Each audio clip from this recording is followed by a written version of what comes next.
భారత రాజ్యాంగం మనకు అందించిన స్ఫూర్తి ఆదర్శాలు ప్రజాస్వామ్య సాంప్రదాయాలకు కట్టుబడి కాంగ్రెస్ పార్టీ ఈ శాసనసభ సమావేశాలను నిర్వహిస్తున్నది. అధ్యక్ష ఒకసారి తెలంగాణ రాష్ట్రం ఏర్పడ్డ తర్వాత గత ప్రభుత్వాల యొక్క వ్యవహార శైలిని ప్రజాస్వామ్యం పట్ల డాక్టర్ బాబాసాహెబ్ అంబేద్కర్ గారు అందించిన మన భారత రాజ్యాంగాన్ని మనందరం ఇదే బైబిల్గా, ఖురాన్గా, భగవద్గీతగా ఒక గొప్ప ప్రపంచ దేశాలతో పోటీపడి ముందుకు నడిపించే ప్రజాస్వామ్య దేశంగా పరిణమిల్లడానికి భారత రాజ్యాంగం ఉపయోగపడ్డది. ఈ భారత రాజ్యాంగ స్ఫూర్తితోనే మన వ్యవస్థలన్నీ కూడా ఏర్పడ్డాయి. అలాంటి వ్యవస్థల్ని గౌరవించాల్సిన బాధ్యత ప్రజల చేత ఎన్నుకోబడ్డ ప్రజాప్రతినిధులది, ప్రభుత్వాలది. కానీ గత ప్రభుత్వం, ఈ సందర్భంగా నేను గుర్తు చేయదలుచుకున్న అధ్యక్ష తమరి ద్వారా తెలంగాణ ప్రజలకు 2022 బడ్జెట్ సమావేశాల సందర్భంగా గవర్నర్ గారి ప్రసంగం లేకుండానే బడ్జెట్ సమావేశాలను ప్రారంభించడం జరిగింది. అదేవిధంగా 2023 బడ్జెట్ సమావేశాల సందర్భంగా గవర్నర్ గారి ప్రసంగం లేకుండానే సమావేశాలను నిర్వహించాలని ఆలోచన చేస్తే ఆ రోజు కోర్టు కొంత కఠినంగా సూచన చేయడంతో విధిలేని పరిస్థితిలో గవర్నర్ గారి ప్రసంగాన్ని ఈ ఉభయ సభలను ఉద్దేశించి ప్రసంగించడానికి గత ప్రభుత్వం అనుమతి ఇచ్చింది. ఇది దురదృష్టకరం అధ్యక్ష. ప్రజాస్వామ్యము, ఈ ప్రభుత్వాలు ఏ ఒక్క వ్యక్తుల యొక్క సొంత ఆస్తి కాదు అధ్యక్ష. ఇది మన పెద్దలు, మన పూర్వీకులు మనకు వారసత్వ సంపదగా ఇచ్చి ఈ సాంప్రదాయాలను ఇంకా బలపరిచి బలోపేతం చేసి ప్రజాస్వామ్యం వేళ్ళు ఉనుకునే విధంగా ముందుకు తీసుకెళ్లాలని ఎంతో విశ్వాసంతో ప్రజలు మనకి అవకాశం ఇచ్చారు. కానీ ఒక మహిళ, ముఖ్యంగా బలహీన వర్గాలకు సంబంధించిన మహిళ ఈ రాష్ట్ర గవర్నర్గా ఉంటే ఆ మహిళను ఎన్నోసార్లు గవర్నర్ హోదాను వ్యక్తిగా మహిళను అగౌరవపరిచి కించపరిచే విధంగా మాటలు, సూటిపోటి మాటలతో ఆనాటి గవర్నర్ గారిని గత ప్రభుత్వం అవహేళన చేసింది. కానీ మా ప్రభుత్వం వ్యక్తిగతంగా ఈ వ్యవస్థల్ని, ఈ వ్యవస్థల యొక్క విలువలని తగ్గించడానికి మేము ప్రయత్నం చేయదలుచుకోలేదు అధ్యక్ష. అందుకే మా ప్రభుత్వం ఏర్పడ్డ తర్వాత రాజ్యాంగబద్ధ సంస్థలైన కేంద్ర ప్రభుత్వం కావచ్చు, లేకపోతే గవర్నర్, అదేవిధంగా న్యాయ వ్యవస్థలు కావచ్చు, ఎన్నికల వ్యవస్థలు కావచ్చు, వీటన్నిటితో సత్సంబంధాలను ఏర్పాటు చేసుకొని ఆ వ్యవస్థల్ని, సంస్థల్ని గౌరవించుకుంటూనే తెలంగాణ రాష్ట్ర ప్రభుత్వాన్ని ముందుకు నడిపించే ప్రయత్నం చేస్తున్నాం. అందులో భాగంగానే నిన్న మన గవర్నర్ గారి ప్రసంగం ప్రజాస్వామ్య స్ఫూర్తిని ఈ దేశ ప్రజలకు గుర్తు చేయడంలో భాగంగానే వారు ప్రస్తావించడం జరిగింది అధ్యక్ష. అదేవిధంగా అధ్యక్ష, నేను మిత్రులు శాసనసభ్యులని మేము 6 సార్లు ఎన్నికైనాం, 7 సార్లు ఎన్నికైనామని, 10 ఏళ్ళు మంత్రులుగా చేసినామని, 10 ఏళ్ళు తెలంగాణ ఉద్యమం చేసినామని గొప్పలు చెప్పుకునే వాళ్ళు అక్కడ మీడియా సెంటర్లో మాట్లాడుతూ ఇది కాంగ్రెస్ పార్టీ ఎన్నికల మేనిఫెస్టో లాగానే ఉంది, గాంధీ భవన్లో తయారు చేసిన ప్రసంగం లాగానే ఉంది, ఇది కాంగ్రెస్ పార్టీ ఆలోచన విధానానికి ఉంది, మేము తప్పు పడుతున్నామని వాళ్ళు మాట్లాడినారు అధ్యక్ష. నిజంగా నాకు ఆశ్చర్యం కలిగించింది అధ్యక్ష. 10 సంవత్సరాలు ప్రభుత్వాన్ని నడిపి 10 సంవత్సరాలు కేంద్రంలో, రాష్ట్రంలో, అదేవిధంగా ఉమ్మడి రాష్ట్రంలో మంత్రులుగా చేసిన పార్టీ అధ్యక్షతన, ఆ నాయకుడు అధ్యక్షతన నడుస్తున్న పార్టీ, ఆయన మంత్రివర్గంలో పనిచేసిన శాసనసభ్యులు ఈ రకంగా మాట్లాడడం నాకు ఆశ్చర్యాన్ని కలిగించింది. ఎందుకంటే అజ్ఞానమే గొప్ప విజ్ఞానం అనుకుంటున్నట్టున్నారు, తెలివి తక్కువ తనమే తమ గొప్పతనంగా అనుకుంటున్నట్టున్నారు. అధ్యక్ష, ఏ రాజకీయ పార్టీ అయినా ప్రజల దగ్గరికి ఎన్నికల ముందు మమ్మల్ని సమర్థించమని అడగడానికి వెళ్ళినప్పుడు ఆయా రాజకీయ పార్టీలు రేపు ప్రభుత్వాన్ని ఏర్పాటు చేస్తే ఎలాంటి కార్యాచరణతో ముందుకు వస్తాయో ప్రభుత్వాన్ని ఏర్పాటు చేసిన తర్వాత ఆ ప్రభుత్వంలో ఆ పార్టీ తీసుకోబోయే నిర్ణయాలనే ఎలక్షన్ మేనిఫెస్టో అంటాం అధ్యక్ష. ఆ ఎన్నికల మేనిఫెస్టోను ప్రజలకు వివరించి ప్రజల యొక్క మన్ననలు పొంది ప్రజా తీర్పును తమకు అనుకూలంగా చట్టసభల్లో ప్రజాప్రతినిధులను ఎన్నుకునే విధంగా ప్రభావితం చేసి వాళ్ళ చేత ఎన్నికైన ప్రభుత్వం మెజారిటీ సభ్యులతో ప్రభుత్వాన్ని ఏర్పాటు చేసి మంత్రివర్గాన్ని ఏర్పాటు చేసుకొని ఆ మంత్రివర్గము ఎన్నికల మేనిఫెస్టోలో ఇచ్చిన హామీల ప్రాతిపదికన ప్రభుత్వపరమైన పాలనా నిర్ణయాలు తీసుకొని ఆ పాలనా నిర్ణయాలనే మంత్రివర్గ ఆమోదం చేయించి మంత్రివర్గం ఆమోదం పొందిన అంశాలనే గవర్నర్ గారు ఉభయ సభలను ఉద్దేశించి ప్రసంగిస్తారు అధ్యక్ష. ఇది ఇక్కడనే కాదు, కేంద్ర ప్రభుత్వంలో కూడా లోక్సభ రాజ్యసభలను ఉద్దేశించి రాష్ట్రపతి గారు చేసే ప్రసంగం కూడా కేంద్ర మంత్రివర్గ ఆమోదం ప్రధానమంత్రి గారి అధ్యక్షతన జరిగిన మంత్రివర్గంలో ఆ ప్రభుత్వం యొక్క విధానాలను ఆమోదించిన తర్వాతనే ఆ అంశాలను రాష్ట్రపతి గారు ఉభయ సభలను ఉద్దేశించి ప్రసంగిస్తారు అధ్యక్ష. రాష్ట్రపతి ప్రతినిధిగా గవర్నర్ గారు రాష్ట్ర ప్రభుత్వాలు ముఖ్యమంత్రి గారి అధ్యక్షతన మంత్రివర్గం ఆమోదించిన అంశాలను మాత్రమే గవర్నర్ గారు ఈ సభలను ఉద్దేశించి ప్రసంగిస్తారు అధ్యక్ష. ఇప్పుడు నేను వాళ్ళకు గుర్తు చేయాలనుకున్నది ఏంటంటే మా ఎన్నికల సందర్భంగా మా మేనిఫెస్టో ఎలక్షన్ మేనిఫెస్టో కమిటీ చైర్మన్గా సహచార మంత్రివర్గ సభ్యులు శ్రీధర్ బాబు గారి నేతృత్వంలో తెలంగాణ ప్రజలకు మేము ఇచ్చిన మాట ప్రకారం ఆ ఎలక్షన్ మేనిఫెస్టోనే ప్రాతిపదికగా దాన్నే ఒక బైబిల్గా ఖురాన్గా భగవద్గీతగా భావించి చిత్తశుద్ధితోని అందులో ఉన్న అంశాలనే మా ప్రభుత్వం ఈ 15 నెలలుగా అమలు చేసుకుంటూ అమలు చేసిన అంశాలనే మంత్రివర్గంలో ఆమోదించి మంత్రివర్గంలో ఆమోదించిన అంశాలనే గవర్నర్ గారి ప్రసంగం ద్వారా ఉభయ సభలను ఉద్దేశించి 4 కోట్ల తెలంగాణ ప్రజలకు వివరించడం జరిగింది. ఇప్పుడు నేను మిమ్మల్ని అడుగుతున్న అధ్యక్ష, తమరి ద్వారా వాళ్ళని అడగదలుచుకున్న నేను, ఇది ఒక ప్రాతిపదిక, దీనికి ఒక చట్టబద్ధత ఉంది.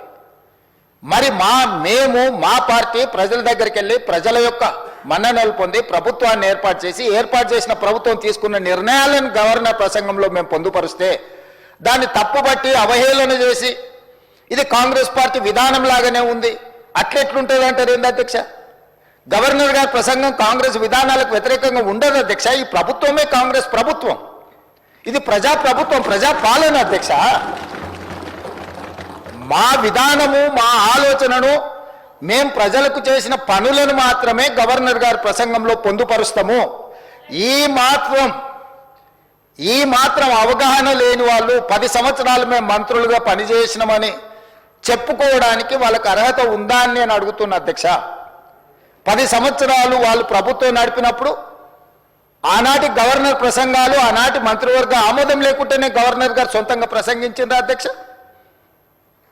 వాళ్ళ గవర్నర్ వ్యవస్థ మీద నమ్మకం లేకపోవచ్చు, మహిళల పట్ల గౌరవం లేకపోవచ్చు, ఆనాటి గవర్నర్ గారిని వారు కించపరిచిండ్రు, అవమానపరిచిండ్రు, అసహ్యకరమైన భాషలో తిట్టిండ్రు అధ్యక్ష. ఇట్లాంటి సాంప్రదాయాలకు కాంగ్రెస్ పార్టీ వ్యతిరేకం, మా ప్రభుత్వం వ్యతిరేకం అధ్యక్ష. మేము ఇట్లాంటి తప్పులు చెయ్యం. గవర్నర్ వ్యవస్థను గౌరవించే బాధ్యత మాది. మనం రాసుకున్న రాజ్యాంగం అధ్యక్ష, ఇది మనం తెచ్చుకున్న రాజ్యాంగం అధ్యక్ష. అందుకే గవర్నర్ గారిని గౌరవించి గవర్నర్ గారి ప్రసంగాన్ని, గవర్నర్ గారి ప్రసంగంలో ఏమైనా ప్రజలకు ఇంకా మేలు చేయడానికి ఏమైనా మీరు సూచనలు చేయాలి అనుకుంటే వాటి సూచనలు చేస్తే తప్పకుండా ప్రభుత్వం రేపు బడ్జెట్లో ప్రవేశపెట్టబోయే బడ్జెట్లో ఉప ముఖ్యమంత్రి గారు ఆ అంశాలను కూడా చర్చకు తీసుకొని వాటిని అందులో పొందుపరిచి ముందుకు వెళ్తాం అధ్యక్ష. కానీ ఈరోజు వాళ్ళు ఇట్లా మాట్లాడాల్సిందంతా మాట్లాడతాం, ఎవరు మాట్లాడినా అడ్డుకుంటాం, ఆ తర్వాత మేము వెళ్ళిపోతాం. ఖాళీగా ఉన్నది కదా అధ్యక్ష. మన పార్లమెంట్ ఎలక్షన్లు ఇదే జరిగింది కదా అధ్యక్ష. నేనేం చెప్పినా సున్నా అవుతుంది, గుండు సున్నా అవుతుంది అని చెప్పిన కదా అధ్యక్ష. ఇట్లనే వివరిస్తే రేపు శాసనసభలు కూడా గుండు సున్నా అవుతుంది అధ్యక్ష. అదేవిధంగా అధ్యక్ష, ప్రజల సంక్షేమం, ప్రజా శ్రేయస్సు కోసం మేము పరితపిస్తూ ఉన్నది ఉన్నట్టుగా కళ్ళకు కట్టినట్టుగా చెప్పాలనేది నా తాపత్రయం అధ్యక్ష. అబద్ధాల ప్రాతిపదికన ప్రజల్ని మభ్యపెట్టి ప్రతిపక్షాలను లేకపోతే వాళ్ళ మీద ఆధిపత్యం చెలాయించి వాళ్ళ గొంతు నొక్కి ప్రభుత్వాన్ని మేము నడపాలని అనుకుంటలేము అధ్యక్ష. అందుకే తెలంగాణ రాష్ట్రం దేశంలోనే సమున్నతంగా అన్ని రంగాలలో నిలబెట్టాలనే తాపత్రయంలో మా మంత్రివర్గ సహచరులు తమరు ఈ వ్యవస్థలన్నీ కూడా మా ప్రభుత్వ అధికారులు కూడా సంపూర్ణంగా సహకరించబట్టి చాలా విజయాలు సాధించినాం. ఇంకా సాధించాల్సినవి ఉన్నాయి. ఈ అంశాలకు సంబంధించి ఈరోజు మనం చర్చించుకుంటున్నాం. గవర్నర్ గారు లేవనెత్తిన అంశాలతో పాటు అదేవిధంగా ప్రభుత్వంలో ఇప్పుడు ఈ జరిగిన 15 నెలల పరిపాలన మీద ప్రతిపక్ష సభ్యులు పల్లా రాజేశ్వర రెడ్డి గారు కావచ్చు, జగదీశ్వర్ రెడ్డి గారు కావచ్చు, మహేశ్వర్ రెడ్డి గారు కావచ్చు, లేకపోతే కూనంనేని సాంబశివరావు గారు కావచ్చు, అక్బరుద్దీన్ ఓవైసీ గారు కావచ్చు, మిత్రులు రామచంద్ర నాయక్, ఆది శ్రీనివాస్ గారు, వేముల వీరేశం గారు కావచ్చు, ప్రస్తావించిన అంశాలను అన్నిటిని కూడా దృష్టిలో పెట్టుకుంటాం అధ్యక్ష. ఎందుకంటే ప్రజల శ్రేయస్సు కోసం, ప్రజలకు మేలు జరగాలన్నదే మా ఆలోచన. కాబట్టి ఎవరు ఏమాత్రం తెలంగాణ సమాజానికి ఉపయోగపడే సూచనలు చేసినా వాటన్నిటినీ తీసుకోవడానికి మాకు ఎలాంటి అభ్యంతరం లేదు అధ్యక్ష. ఈ తెలంగాణ ఏళ్లకేళ్లకు పోరాడిన తెలంగాణ చరిత్ర అధ్యక్ష. అణిచివేతను అహంకారాన్ని ధిక్కరించి ఎదిరించే ఉద్యమ పునాదులున్న ప్రాంతం తెలంగాణ ప్రాంతం అధ్యక్ష. 10 ఏళ్ల విధ్వంసం, నియంతృత్వ పోకడల నుంచి తెలంగాణ 4 కోట్ల మంది ప్రజలు మార్పును కోరుకొని ఈరోజు ఈ ప్రభుత్వాన్ని ఏర్పాటు చేయడం అధ్యక్ష. అందుకే ఈరోజు మేము ఇక్కడ ఉన్నాం అధ్యక్ష. ప్రజలు మార్పు కోరుకున్నారు, ప్రజాస్వామిక విలువలను పెంపొందించాలని ప్రజలు ఆశించారు. అందుకే ఈరోజు మేము ఇక్కడ నించొని ఈ ప్రభుత్వాన్ని ప్రజల కోసం నడిపిస్తున్నాం అధ్యక్ష. అందుకే అధ్యక్ష, తెలంగాణ రాష్ట్రంలో మా ప్రభుత్వం ఏర్పడిన తర్వాత ముఖ్యంగా రైతుల కోసం, మహిళల కోసం, యువత కోసం, విద్యార్థుల కోసం, నిరుద్యోగ యువకుల కోసం, వీళ్ళందరి కోసం తెలంగాణ రాష్ట్రం యొక్క అభివృద్ధి, తెలంగాణ రాష్ట్ర బ్రాండ్ ఇమేజ్, తెలంగాణ రాష్ట్రాన్ని ప్రపంచ దేశాలతోనే పోటీ పడే విధంగా ఈరోజు పెట్టుబడులను తేవడమే కాకుండా ఈరోజు సంక్షేమము, అభివృద్ధి, పారదర్శక పరిపాలనను తీసుకురావాలన్న తాపత్రయం, ఆలోచన, కృషి ఈ 15 నెలల్లో మేము ఏదైతే చేసినామో వాటికి సంబంధించిన వివరాలను గవర్నర్ గారు ప్రసంగంలో పెట్టినాం. దానికి సంబంధించిన కొన్ని విషయాలను కూడా తమరి ద్వారా ఈరోజు తెలంగాణ ప్రజలకు నేను వివరించదలుచుకున్నాను అధ్యక్ష. ముఖ్యంగా వ్యవసాయం అధ్యక్ష. తెలంగాణ ప్రజలు 70% పైగా వ్యవసాయం మీద ఆధారపడ్డ కుటుంబాలు అధ్యక్ష. తెలంగాణ ప్రాంతానికి ఒక గొప్ప చరిత్ర ఉన్నది. పెద్దలు దామోదర రాజనరసింహ గారు, లేకపోతే మా బట్టి విక్రమార్క గారు వివిధ సందర్భాలలో తెలంగాణ ప్రజలకు భూమితో ఉన్న బంధం, భూమితో ఉన్న అనుబంధం, ఈ భూమే సర్వం.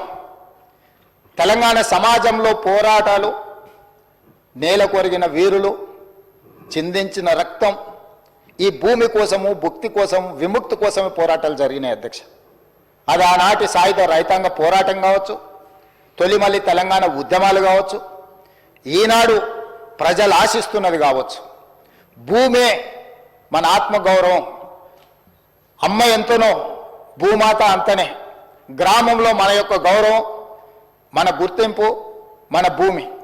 ఆ భూమిని నమ్ముకొని వ్యవసాయంలోనే పుట్టి, వ్యవసాయంలోనే పెరిగి, వ్యవసాయంలోనే చనిపోతున్న మన కుటుంబాలను ఆదుకోవాలన్న బాధ్యత మా ప్రభుత్వం మొట్టమొదటిగా తీసుకున్నది అధ్యక్ష. అందుకే ఎన్నికల సమయంలో 2 లక్షల రూపాయల వరకు రైతులను రుణ విముక్తులను చేసి, మీరు ఎక్కడైనా చూడండి అధ్యక్ష, ఆత్మహత్యల్ని, కార్పొరేట్ కంపెనీలు లక్షల కోట్లు అప్పులు చేసిన వ్యాపారస్తులు ఎవరు ఆత్మహత్యలు చేసుకోలేదు అధ్యక్ష ఈ దేశంలో. కానీ రైతు 20,000, 50,000, 1,00,000, 2 లక్షలు అప్పు చేస్తే, అప్పులవాడు ఇంటి ముందుకు వచ్చి నిలబడితే ఆ ఆత్మ గౌరవాన్ని చంపుకోలేక అప్పులవాడు ఇంటి ముందు నిలబడితే తలెత్తుకొని అబద్ధాలు చెప్పలేక ఈనాడు నా రైతాంగం ఆత్మహత్యలకు పాల్పడుతున్నారు అధ్యక్ష. అత్యధికంగా ఆత్మహత్యలు జరగడానికి కారణం రైతులు తెచ్చుకుంటున్న అప్పులు అధ్యక్ష. అందుకే ఏ కార్పొరేట్ కంపెనీ వాడు దాదాపుగా 16 లక్షల కోట్ల రూపాయల కార్పొరేట్ కంపెనీలు బ్యాంకులకు ఎగవేత వేసి నీరవ్ మోడీలు, లలిత్ మోడీలు, విజయ్ మాల్యాలు వేల లక్షల కోట్ల అప్పులు చేసి దేశం విడిచి పారిపోయి ఇతర దేశాలలో విలాసవంతమైన జీవితాలు గడుపుతున్నారు తప్ప ఎవరు బ్యాంకులకు పన్ను ఎగవేసి అప్పిచ్చినోడికి అప్పేగేసి ఎవరు ఆత్మహత్యలు చేసుకోలే అధ్యక్ష.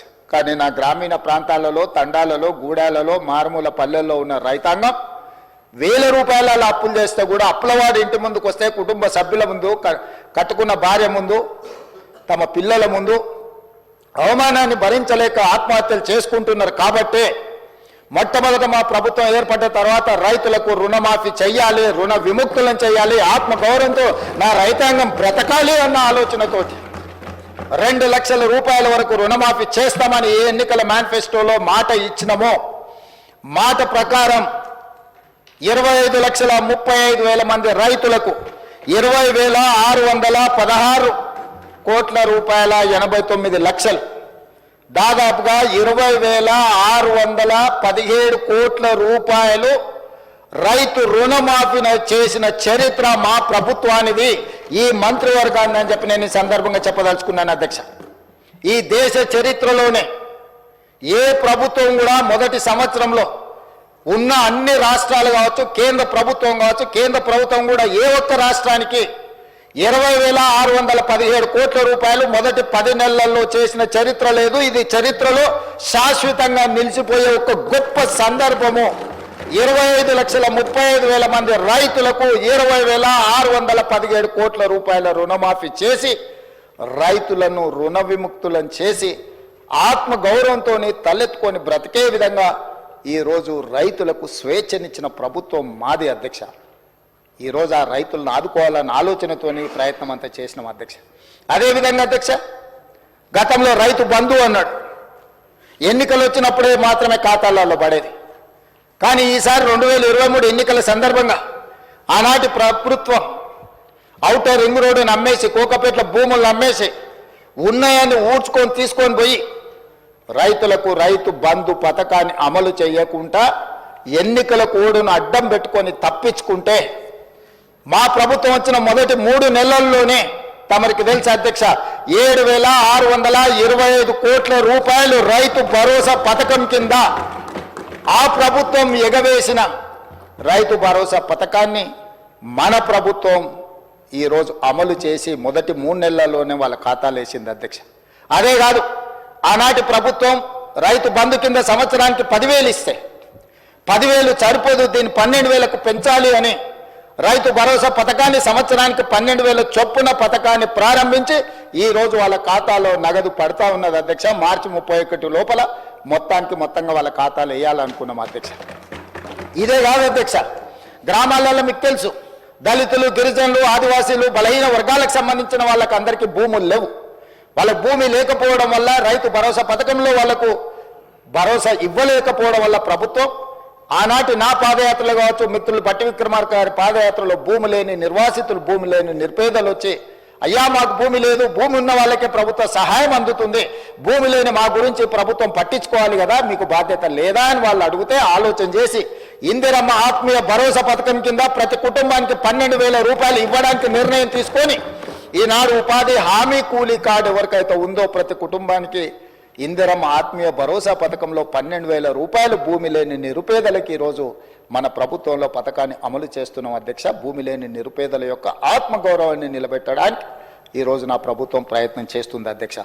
అదేవిధంగా అధ్యక్ష, ఒకనాడు మీకు తెలుసు ఆనాటి ప్రభుత్వం కేంద్ర ప్రభుత్వంతో కిల్లి కజ్జాలు పెట్టుకొని ఫుడ్ కార్పొరేషన్ ఆఫ్ ఇండియా సేకరించే వడ్లను సేకరించకపోవడం, ఇవ్వాల్సిన బియ్యం ఇవ్వకపోవడం, మిల్లర్లతో కుమ్ముక్కై ఆనాడు సివిల్ సప్లైస్ మినిస్టర్ నుంచి ముఖ్యమంత్రి వరకు మిల్లర్ల ఒత్తిడికి లొంగి మిల్లర్లతో కుమ్ముక్కై ఆనాడు వడ్లు కొనకపోవడం, కేంద్రం కొంటలేదు కాబట్టి మేము కొనం, రాష్ట్ర ప్రభుత్వం వ్యాపార సంస్థ కాదు, మాకు నష్టాలు వచ్చినాయి, 100 కోట్ల రూపాయల నష్టాలను చూపించి వడ్లను కొనడమే ఆపేసి చివరికి ఆనాటి ముఖ్యమంత్రి గారు ఏమన్నారు అధ్యక్ష, ఊరేసుకుంటే ఊరేసుకున్నట్టే అన్నాడు అధ్యక్ష.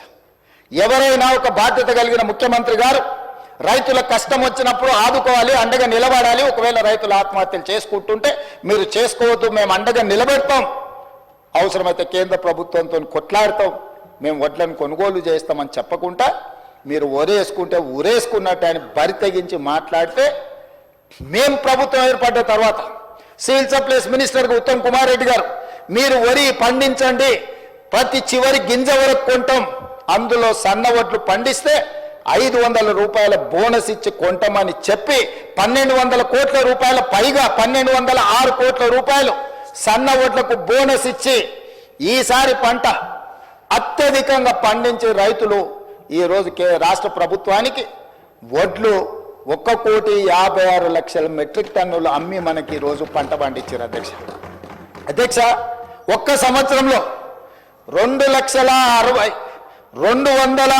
లక్షల మెట్రిక్ టన్నులు సంవత్సరంలో వడ్లని దేశంలోనే అత్యధికంగా ఉత్పత్తి చేసిన రాష్ట్రంగా తెలంగాణ రాష్ట్రం మిగిలింది అధ్యక్ష. ఆనాడు ఎవరు కష్టపడి ఏ రైతు రాత్రి పగళ్ళు కష్టపడి పండించిన వడ్లను చూపించి ఏడ పండినా, అది సూర్యాపేటలో పండినా, అది నిజామాబాద్లో పండినా, అది కరీంనగర్లో పండినా, అది మెదక్లో పండినా ఈ కాళేశ్వరం నీళ్లతోనే ఈ పంట పండిందని ఆనాడు కాళేశ్వరం కథలుగా మనకు చెప్పిండ్రు అధ్యక్ష. కానీ కాళేశ్వరం కట్టడం కూలడం 3 ఏళ్లలో అయిపోయింది అధ్యక్ష. 1,00,000 కోట్లు ఆవిరి అయిపోయినాయి. ఆ తర్వాత కాళేశ్వరం కూలిన తర్వాత ఉత్తమ్ కుమార్ రెడ్డి గారు సివిల్ సప్లైస్ మినిస్టర్గా బాధ్యతలు చేపట్టిన తర్వాత రైతులకు మేము ఒక భరోసా ఇచ్చి మీరు పండించిన వడ్లను చివరి గింజ వరకు మేము కొంటాం, మీరు సన్న వడ్లు పండిస్తే 500 రూపాయల బోనస్ ఇస్తామంటే 260 లక్షల మెట్రిక్ టన్నులు పండించి ఈరోజు రైతులకు ఇచ్చింది. కాళేశ్వరం లేకుండానే ఈ దేశంలో అత్యధికంగా ఒక్క సీజన్లో 1,56,00,000 మెట్రిక్ టన్నుల వడ్లను పండించి ఈ దేశానికి ఆదర్శంగా మన రైతులు నిలబడ్డారు. వాటన్నిటిని కొనుగోలు చేసి 3 రోజుల్లోనే రైతులకు ఈరోజు మేము వాళ్ళ నగదు వాళ్ళ ఖాతాలలోకి బదిలీ చేసాం. ఆనాడు అధ్యక్ష క్వింటాల్కు 10 కిలోలు తుట్టి మీద, తాలు మీద, తడి మీద కొల్లగొట్టి మాఫియా క్వింటాల్కు 10 కిలోలు అని అంటే దాదాపుగా 250 రూపాయలు, కోటి మెట్రిక్ టన్నులు అంటే దాదాపుగా ఎన్ని వేల కోట్ల రూపాయలు ఆనాడు కమిషన్ల కింద మిల్లర్లు ఆనాటి ప్రభుత్వం మంత్రులు గచ్చి కొల్లగొట్టినరు. మీరు చూడండి అధ్యక్ష, లెక్క వేయండి. కానీ మేము వచ్చిన తర్వాత 1 కిలో కూడా తుట్టి తాలు తవుడు పేరు మీద తీయనియలేదు అధ్యక్ష. తోలు తీస్తామని చెప్పినాం అధ్యక్ష. మిల్లర్లు ఎవరైనా తాలు పేరు మీదనో, తడి పేరు మీదనో, తుట్టి పేరు మీదనో 1 కిలో తీస్తే కూడా మీ తోలు తీస్తామని చెప్పి విజిలెన్స్ అండ్ ఎన్ఫోర్స్మెంట్ పోలీస్ సిబ్బందిని అప్రమత్తం చేసి నిరంతరం మా మంత్రి గారి పర్యవేక్షణ చేసుకుంటూ రైతుకు 1 కిలో కూడా తగ్గకుండా రైతు పండించిన పంట గిట్టుబాటు ధర ఇచ్చి కొనుగోలు చేసిన చరిత్ర, రైతులను ఆదుకున్న చరిత్ర మాదే అధ్యక్ష. ఇదే కాదు అధ్యక్ష, రైతుల సమస్యలు పరిష్కరించడానికి శాశ్వతమైన ఒక వ్యవస్థ ఉండాలి అని గతంలో రైతుల సమస్యలను పట్టించుకున్న వాళ్ళే లేకపోవడం వల్ల రైతు కమిషన్ ఏర్పాటు చేసి వ్యవసాయం పట్ల చిత్తశుద్ధి నమ్మకం ఉన్న కోదండ రెడ్డి గారిని మొట్టమొదటిసారి తెలంగాణ రాష్ట్రంలో విధానపరమైన నిర్ణయం తీసుకొని రైతు కమిషన్ వేసి దానికి వ్యవసాయము, రైతుల పట్ల సానుభూతి, రైతులను ఆదుకోవాలన్న ఆలోచన ఉన్న వాళ్ళను ఈరోజు కమిషన్ చైర్మన్గా మెంబర్స్కి వేసి ఈరోజు రైతుల సమస్యలను స్టడీ చేసి ప్రభుత్వం నిరంతరం ఒక ప్రక్రియ కింద మేము తీసుకొని ముందుకెళ్తున్నాం అధ్యక్ష.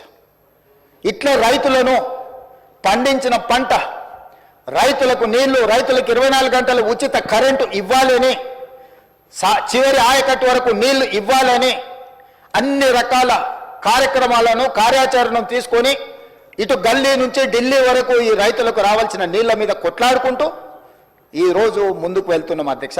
ఇంతకుముందే పెద్దలు ఉత్తమ్ కుమార్ రెడ్డి గారు సమాధానం చెప్పినారు. ఇక్కడ నేను ప్రస్తావించదలుచుకున్న నీటి గురించి.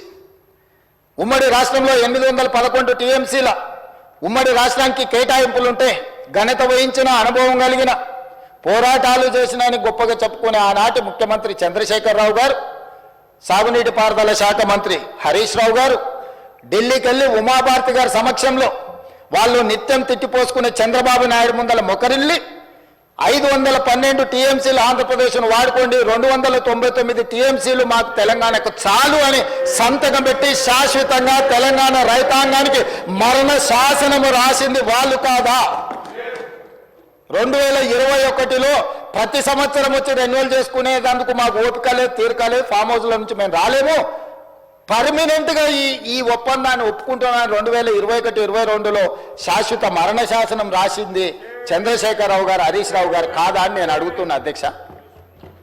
ఇవాళ మేము వచ్చిన తర్వాత వీటిని పరిశీలించి పరివాహక ప్రాంతాన్ని లెక్క పెడితే 68% తెలంగాణకు రావాలి, 32% ఆంధ్రప్రదేశ్కు పోవాలి, మాకు 70% నీళ్లను కేటాయించండి అని గతంలో చేసిన ఒప్పందాలను అన్నింటినీ తిరగరాయాల్సిందే అని పదే పదే ఢిల్లీకి వెళ్ళి ప్రధానమంత్రిని మొదలు పెడితే జలశక్తి మినిస్టర్ వరకు గతంలో ఉన్న మంత్రిని ఇప్పుడున్న మంత్రిని పదే పదే ఉత్తమ్ కుమార్ రెడ్డి గారు నేను ఉన్నతాధికారులు వెళ్ళి కలిసి కృష్ణా పరివాహక ప్రాంతంలో పరివాహక ప్రాంతం 70% మాదుంది, 30% ఆంధ్రప్రదేశ్ ఉంది, నీళ్లు మాత్రం 66% ఆంధ్రప్రదేశ్ తీసుకుంటుంది, 34% మాకిస్తుంది. చంద్రశేఖరరావు గారు మా రైతాంగం పట్ల మరణ శాసనం రాసిండ్రు, దీన్ని తిరగరాయండి తోడండి అని కొట్లాడి దాన్ని కేఆర్ఎంబీ నుంచే కాదు సుప్రీంకోర్టు వరకు కొట్లాడింది మేం కాదా అధ్యక్ష? మేం కష్టపడి కొట్లాడి నిరంతరం చేస్తుంటే మీ తప్పిదాలు ఎక్కడ బయట పడతావో అని చెప్పి ముందుకు ముందే ఎగబడి అబద్ధాలు చెప్పి ఎదురు దాడి చేసి ఎంతకాలం బతుకుతారు అధ్యక్ష? ఇవాళ నేను గుర్తు చేయదలుచుకున్న అధ్యక్ష, ఆనాడు తమరుగూడ శాసనసభ్యులు 2004లో డాక్టర్ వైఎస్ రాజశేఖర రెడ్డి గారు ముఖ్యమంత్రిగా ఉన్నప్పుడు కడప ఇన్ఛార్జ్ మినిస్టర్ అధ్యక్ష కీర్తిశేషులు నాయన్ నరసింహారెడ్డి గారు కాదా?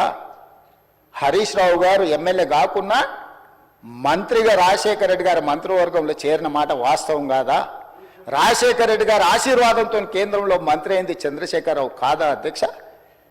చంద్రశేఖరరావు గారు కేంద్ర మంత్రిగా ఉన్నప్పుడే 4,000 క్యూసెక్కులు ఉన్న పోతిరెడ్డి పాడు 44,000 క్యూసెక్కులకు పెంచిన మాట వాస్తవం కాదా? ఆనాడు మరి శశిధర్ రెడ్డి పి జనార్దన్ రెడ్డి గారు సొంత ప్రభుత్వంలో ఉండి కూడా పోతిరెడ్డి పాడు పొక్క పెద్దది చేస్తే శాశ్వతంగా తెలంగాణ ఎడారిగా మారుతుంది, దాన్ని అడ్డుకోవాల్సిందని ఇదే శాసనసభలో నిటారుగా నిలబడి కొట్లాడింది పి జనార్దన్ రెడ్డి కాదా? ఆనాడు రాజశేఖర రెడ్డి గారికి హారతులు ఇచ్చింది చంద్రశేఖరరావు హరీష్ రావు గారు కాదా అని నేను అడుగుతున్నా అధ్యక్ష. ఆనాడు మంత్రివర్గంలో ఉన్న మీరు, ఆనాడు కడప జిల్లా ఇన్ఛార్జ్ మంత్రిగా ఉన్న నాయన్ నరసింహారెడ్డి గారు, మీరు శాశ్వతంగా తెలంగాణ హక్కులను తాకట్టు పెట్టి తెలంగాణ నిడారిగా మార్చి నా పాలమూరును నల్లగొండను రంగారెడ్డి జిల్లాను వలసల జిల్లాలుగా మార్చి ఫ్లోరైడ్ జిల్లాలుగా మార్చి ఈ రైతులను పొట్టన పెట్టుకున్నది మీరు కాదా? మీ నీతి మీ జాతి తెలంగాణ సమాజం మర్చిపోయిందని మీరు అనుకుంటున్నారా? ఆనాడు మేము లేమా ఈ సభలలో? శాసన మండలిలో నేను లేనా? ఈడున్నోళ్ళు చాలా మంది ఆనాడు శాసనసభ్యులు కాదా? శ్రీధర్ బాబు గారు, ఉత్తమ్ కుమార్ రెడ్డి గారు ఆనాడు ఈ సభలో లేరా? వెంకటరెడ్డి గారు లేరా? అధ్యక్ష, ఎవరిని మభ్యపెట్టాలని ఈరోజు మాట్లాడుతున్నారు అధ్యక్ష? ఉమ్మడి రాష్ట్రంలో రాజశేఖర రెడ్డి గారి మంత్రివర్గంలో రాజశేఖర రెడ్డి సహకారంతో కేంద్ర మంత్రివర్గంలో ఉన్న చంద్రశేఖరరావు హరీష్ రావు గారు ఆనాడు అడ్డుకుని ఉంటే పోతిరెడ్డి పాడు పొక్క పెద్దవై ఉండేదా? తెలంగాణకు అన్యాయం జరిగి ఉండేదా అని నేను అడుగుతున్నా అధ్యక్ష. అది పక్కన పెట్టండి అధ్యక్ష. కాంగ్రెస్ పార్టీ శ్రీమతి సోనియా గాంధీ గారు ఆనాడు ఆల్ పార్టీ కమిటీలో ఉత్తమ్ కుమార్ రెడ్డి గారు తెలంగాణ తరఫున రిప్రజెంట్ చేసిండ్రు. అఖిల పక్షాన్ని పిలిచినప్పుడు కేంద్ర హోంశాఖ తెలంగాణ రావాలి అని వారు వాదనలు వినిపించిన తర్వాత జూన్ 2, 2014 నాడు తెలంగాణ రాష్ట్రం ఏర్పడ్డ తర్వాత ఆనాడు ఉమ్మడి రాష్ట్రంలో 2011-12లో కిరణ్ కుమార్ రెడ్డి గారి మీద ఒత్తిడి తీసుకొచ్చి పాలమూరు రంగారెడ్డి ఎత్తిపోతల కోసం, సర్వే కోసం, నిధుల కోసం, ప్రాజెక్టుల కోసం ఈరోజు డీకే అరుణ గారు బీజేపీలో ఉండొచ్చు గాక, డీకే అరుణ గారు, చిన్నారెడ్డి గారు, మల్లు రవి గారు కొట్లాడి ఆనాడు జీవో దీపించి రోజుకు 2 టీఎంసీల ప్రకారం జూరాల నుంచి నీళ్లు తరలించాలి పాలమూరు రంగారెడ్డి కానీ ప్రాజెక్టును ఆమోదింపజేసింది నిజం కాదా అధ్యక్ష? ఆ రోజు తమరు కూడా ఉన్నారు కదా అధ్యక్ష. తెలంగాణ రాష్ట్రం ఏర్పడిన తర్వాత పాలమూరు రంగారెడ్డి ఎత్తిపోతల పథకాన్ని జూరాల నుంచి నీళ్లు తీసుకునే విధానం మీద పెద్దలు చిన్నారెడ్డి గారు ఇదే సభలో మాట్లాడితే చిన్నారెడ్డి గారిని ఏ రకంగా దూషించిండో ఈ సభనే సజీవ సాక్షి. చంద్రశేఖరరావు గారు ఇక్కడనే నిలబడి చిన్నారెడ్డిని అవమానించిన మాట వాస్తవం కాదా? కాంట్రాక్టర్ల కోసం, కమిషన్ల కోసం, లిఫ్టుల కోసం, పంపుల కోసం, మోటార్ల కోసం కక్కుర్తిబడి కాంట్రాక్టర్ ఇచ్చిన కమిషన్ల కోసం జూరాల నుంచి తీసుకోవాల్సిన నీళ్లను శ్రీశైలం బ్యాక్ వాటర్స్ కు తరలించడంతో ప్రాజెక్టు వ్యయం 16,000 నుంచి 35,000 కోట్లకు పెరగడమే కాకుండా 100 కిలోమీటర్లు పారాల్సిన 175 కిలోమీటర్లు కాలువలు తవ్వాల్సి వచ్చి ఈ రోజు 60,000 కోట్లకు అంచనాలు పెరిగినాయి అధ్యక్ష. 2 టీఎంసీలను 1 టీఎంసీకి తగ్గించి శ్రీశైలంకు తరలించడం వల్ల ఈ రోజు ప్రాజెక్టులు కట్టిన నీళ్లు తీసుకోలేని పరిస్థితి మనకు దాపురించిన మాట వాస్తవం కాదా అధ్యక్ష? అధ్యక్ష, తుంగభద్ర కానీ, లేకపోతే సుంకేశ్లో కానీ, లేకపోతే కృష్ణానది జలాలు కానీ కర్ణాటక రాష్ట్రం నుంచి మొట్టమొదట మహబూబ్నగర్ జిల్లాలో అలంపూర్ గద్వాల ప్రాంతంలో వస్తాయి అధ్యక్ష. మొట్టమొదటి ప్రాజెక్టు జూరాల దగ్గర తెలంగాణ రాష్ట్రంలో కర్ణాటక నుంచి వచ్చే ఏ నీళ్ళైనా మహబూబ్ నగర్ జిల్లాలో ఉన్న అలంపూర్ గద్వాల దగ్గరికి మొట్టమొదట నీళ్లు వస్తే నీళ్లు వచ్చినట్టే ఒడిచిపట్టుకొని తెలంగాణ రాష్ట్రానికి పాలమూరు జిల్లాకు, రంగారెడ్డి జిల్లాకు, నల్గొండ జిల్లాకు, ఖమ్మం జిల్లాకు తరలించుకుంటే ఈనాడు పోతిరెడ్డిపాడు లేకపోతే ముచ్చుమరి మాల్యాల నుంచి రాయలసీమకు తరలించకపోయే అవకాశమే లేకపోతుండే అధ్యక్ష. మహబూబ్ నగర్ జిల్లాలో కర్ణాటక నుంచి ఎంటర్ అయిన నీళ్లు ఈరోజు తిరిగి మళ్ళీ రాయలసీమ పోయి మళ్ళీ వెనక్కొచ్చి మళ్ళీ శ్రీశైలంకి వచ్చినప్పుడు ఒకవైపు రాయలసీమ ఇంకొక వైపు మహబూబ్ నగర్ ఉంటే మొత్తం కల్వకుర్తి లేకపోతే పాలమూరు, రంగారెడ్డి అన్ని ప్రాజెక్టులు కలిపితే కూడా రోజుకు 2 టీఎంసీలు తీసుకునే కెపాసిటీ మన ప్రాజెక్టులలో లేదు. ఇవాళ ఎస్ఎల్బీసీ ఆనాడు రాజశేఖర రెడ్డి గారు ఉన్నప్పుడు ఫ్లోరైడ్ జిల్లా అయిన నల్గొండ జిల్లాకు 3,60,000 ఎకరాలకు గ్రావిటీతో నీళ్లు ఇవ్వాలని ఎస్ఎల్బీసీ ఆనాడు 2,000 కోట్లతో ప్రారంభిస్తే ఆనాడు దాదాపుగా 20 పైగా కిలోమీటర్లు ఉమ్మడి రాష్ట్రంలో టన్నెల్ తవ్వుతే నువ్వు తెలంగాణ వచ్చిన తర్వాత 4 ఏళ్లలో పూర్తి చేయాల్సిన ప్రాజెక్టును 10 ఏళ్ళైనా పూర్తి చేయక 10 కిలోమీటర్లు పక్కన పెట్టి ఈరోజు శాశ్వతంగా నల్గొండ జిల్లాను ఫ్లోరైడ్లో ముంచి అక్కడి రైతుల చావులకు కారణం నువ్వు. ఆ ప్రాజెక్టు పూర్తి చేస్తే ఎవ్రీ డే 4,000 క్యూసెక్కులు నీళ్లు తీసుకపోతే గ్రావిటీతోనే రూపాయి ఖర్చు కూడా లిఫ్టుల మీద పెట్టాల్సిన అవసరం లేకుండా ప్రాజెక్టు కంప్లీట్ అయి ఉండేది అధ్యక్ష. ఇవాళ జరిగిన ఎస్ఎల్బీసీ ప్రమాదానికి ఆ 8 మంది చావులకు నువ్వు కారణం కాదా? వాటి వివరాలు నేను మళ్ళీ చెప్తా అధ్యక్ష. అలాంటిది పాలమూరు, రంగారెడ్డి ఎత్తిపోతలు తెలంగాణ రాష్ట్రం వచ్చినాక ప్రారంభించి 10 సంవత్సరాలైనా నువ్వు పూర్తి చేయలేదు.